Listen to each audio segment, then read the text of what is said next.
বাবা লোকনাথ একটি কথা প্রায় ভক্ত সম্মুখে বলতেন, আপনি আচরি ধর্ম অপরে শিখায়। তিনি সদ্গুরু, তিনি জগৎগুরু। তাই আধ্যাত্মিক এবং ব্যবহারিক দুই সত্তার মধ্যেই পূর্ণরূপেই তার নিত্য প্রকাশ।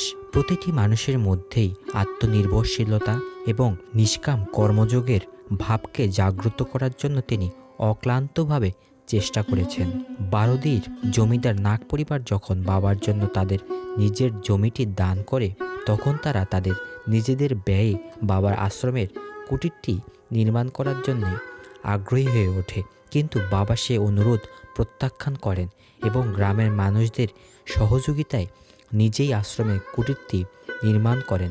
বাবার এই আচরণ কেবল সমাজকে শিক্ষা দেবার জন্য। স্বনির্ভর হওয়াও যে ধর্মেরই অঙ্গ, বাবা তা শিক্ষা দেন নিজের আচরণের মাধ্যমে।